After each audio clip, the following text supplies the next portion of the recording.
Tervist tulemast Vanapaugu põrgu kööki. Jaanipäev tormab lähemale ja seoses sellega on minu käest mõningad nooremad inimesed. Vanadest inimesest ma ei räägi, nendel on tohutu elukogemus nii heas kui halvas mõttes, küll on häid asju juhtunud elus ja ka halvemaid. Aga nooremad inimesed on küsinud, et nemad tahavad oma kallimat nagu üllatada jaanipäeval mingisuguse erilise asjaga, mida tema varem saanud ei ole. Oleneb muidugi, kui vanad nad on. Elus on palju asju, mida saanud ei ole ja ükskord on ikka esimene kord. Aga nad pidasid silmas, ja mina muidugi ka, pidasid silmas seda midagi jaaniõhtul, midagi nagu pakkuda sellist maitsvat. Ja siis ma arvasin, et mina võiks soovitada sellist asja, ma vist olen varem isegi teinud, aga ma tahaks siis soovitada sellist grilli kõrvale kassagrillid vorsti või kana või kalkunit või öökulli, ükskõik vahet pole, et sinna sellist head salatit. Ja salat on iseenesest selles suhtes head, et ta saab ruttu valmis paari tunniga. Ja sobib tõesti ülimalt hästi. Ma olen teda korduvalt teinud, ise söönud ja ühtepidi, teistpidi, kolmandat pidi, nüüd ma proovin neljandat pidi. Kasutan seda marineeritud sibulat näiteks, mis on väga hästi sobib. Ta ei ole nii teravalt tugev kui see toores sibul. All right. Ja nüüd ma siis tahan näidata kurgi, tomati, sibula, salatit, sellist värsket. Ensiks hakin tilli ära. Ma olen tilli hakkima üldse kõva mees, ja seda tilli läheb vaja palju. Mul on siin selline keskmine punt, seda hakkime hästi peeneks. Ja kui on sellised väiksed varred, vaata, kui sul on selline varss sees, seda ära välja võtta, sest see on õudselt head matsid, tal on hästi palju mahla sees. Ja see läheb ka salati sisse. Need on kõigile kätte saadavad, kui sul näiteks kodus tilli ei ole. Ma pean silmas neid nooremaid inimesi. Siis sa saad ju kuskilt teda hankida. Inimestel on aiamaad ja peenramad. Et mööda minnes mõni tillileht sealt rebida, see ei ole suur kuritegu. Muidugi enne oleks kena, kui sa luua küsid. Ja vaata, siin on mul kaussi pandud nüüd kilekott, sest see värk valmib kilekotis. Seal on kõige mugavam teda segada. Siia panen kõigepealt tilli. Vaata. Siia sai nüüd till ära pannud. All right. Siis ma panen siia, mul on see roosa prantsuse küüslauk. Siin on tohutu suured küüned, kui sa näed. See on mõni 300-400 grammi. Ma võtan, murran selle lahti ja mul on siit vaja nüüd üks, jumal, see on ikka, mis see on poole kilone küün. Ühe suure küüne võtan siit ja selle ma riivin ka sinna sisse. On võimalik muidugi hakkida, aga pärast need küüslaugu suured tükid jäävad, sa nii peeniks võib-olla ei saa hakkida, oleneb kui terav sul nuga on ja kui osavad su sõrmed on.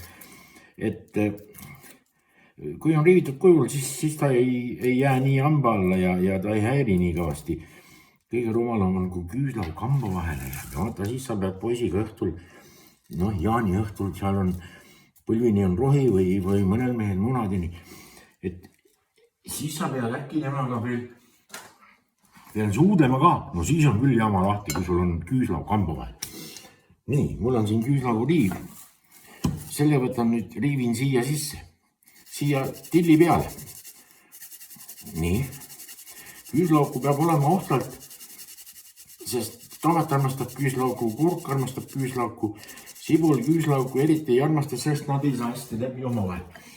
Vaata, mõlemad tahavad domineerida ja siis neil tavaliselt tekib tüli, aga kui mõõdukalt, siis ei ole hullu. Nii, see sai nüüd ära. Vaata, nüüd ma panen siia need asjad ära, et mis pärast enam ei saa panna. Siia ma panen natukene sinepit. Hästi vähe panen sinepit. Nii.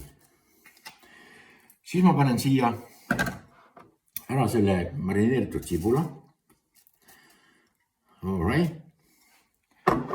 Ja nüüd ma panen siia, tead mis asjad? See on, kui ma ütlesin, et see on kurgi ja tomati, siis kurgil lõikame pää ja tagumiku maha. Ja lõikame sellised suupärased tükid, vaata. Niimoodi keskelt pooleks ja siis siuksed suuremad. Noh, et nad oleks sellised paksemad. No, ja need paneme ka siia sibula ja kõige värgi juurde. Kurgiga on sama lugu. Kui sul endal kurki ei ole, siis sa lähed poodi. Leedukate kurke ja sellised värki seal peaks olema. Ega nendel vahe pole muud, kui sa väga palju leedu kurki sööd, siis sa hakkad tihedamalt S-tähte ütlema. Nii, 3. Paneme veel ühe. Nii. Seda salatit tee jah niimoodi, et seda enam-vähem järgmise päeva, kui sa samal päeval ei jõua, et sa järgmine päev selle salati ära sööd, et noh, siis on tema nagu kõige parem, kõige maitsvam. Nii, see kurk ka sai pandud. Ja nüüd on tomat. Vaata, tomatiga on niisugune lugu. Siin on see sisu. Ja siit ma lõikan nüüd, vaata, pane tähele, kuidas ma lõikan. Ma lõikan, jätan selle sisu ja ma lõikan siit nagu ta viltu, näed siia. Et need poolikud said praegu sama suured. Aga nüüd ma pean selle sisu ainult siit ühelt poolt nagu välja lõikama. Et ma ei lõika teda kahelt poolt. Sa mõtle, kui palju see aega kokku hoiab, kui sa pead ainult ühelt poolt lõikama. Ja need lõikad sellised suupärased tükid nii, nagu ise heaks arvad, et ei ole sellist, no peaasi, et suhu mahub. See on tähtis. Nii, vaata, need ma lõikan lihtsalt nii, nagu kätte juhtub ja nii lõikan. Need panen ka kõik siia kilekotti. Nüüd võtame ühe tomati veel. Arvasin, et läheb 4 tomatit, aga läheb 3, sellepärast, et noh, ma ei tee nii palju. All right. Nii, okei, see sai nüüd kenasti 1 tomati järgi. Vaata, mul on nüüd see peaaegu on täis. Ja nüüd, mis ma siia panen? Siia on ikka panen soola. Nii. Ilma kuhjata teelusikatäis soola. Valetan, panen ikka täis. Täitsa täis. Siis ma panen suhkurt. 1 kuhjaga teelusikatäis suhkurt võib isegi pool täist panna. Nii, all right. Siis läheb siia õli. See on nüüd oliivõli. Paneme 1 supilusikatäis. Seal oli kuhi peal. Siis läheb värskelt jahvatatud mustpipar.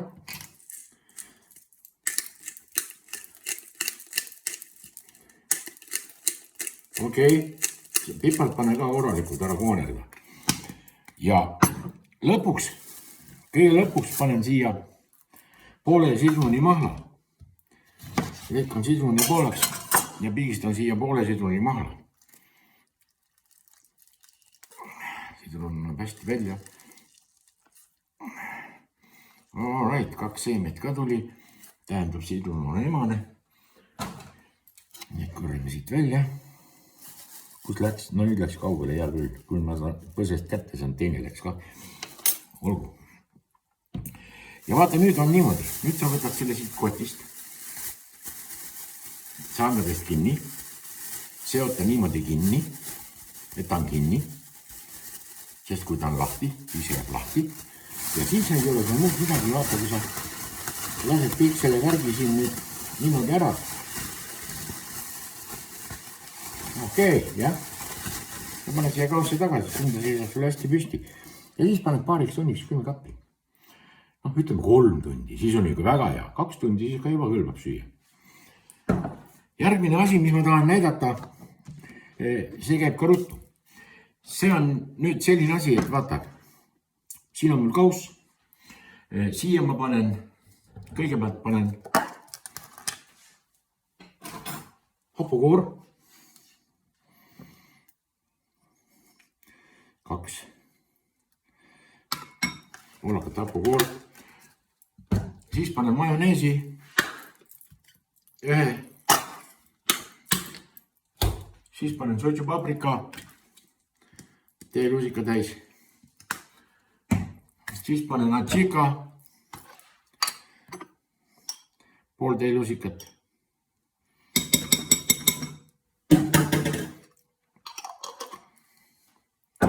Siis panen õli, hästi vähe. Ja siis panen sinepit, natukene. Hästi vähe, siia läheb, no ütleme, teelusikas. Ja siis panen siia natukene soola.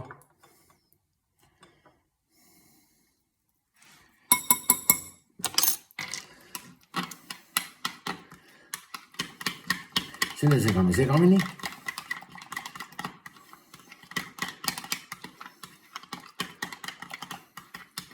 Siia läheb ka natukene sidrunimahla. Mitte nii palju kui sinna kurgile. Selle segame ära ja siis paneme suhkurt ühe lusikatäie. All right. See peaks tulema nüüd selline magusapu. Noh, see on selline tipikaste. Ja kui sa küsid mu käest, et milleks ma selline tipikastme tegin, siis vaata. Siin on krõbedaks küpsetatud, paneeritud kanatissid. Need lõikad sellisteks väikesteks palajateks tükkideks, mitte suurelt ei tee. Ja siis sa kuuled seda häält.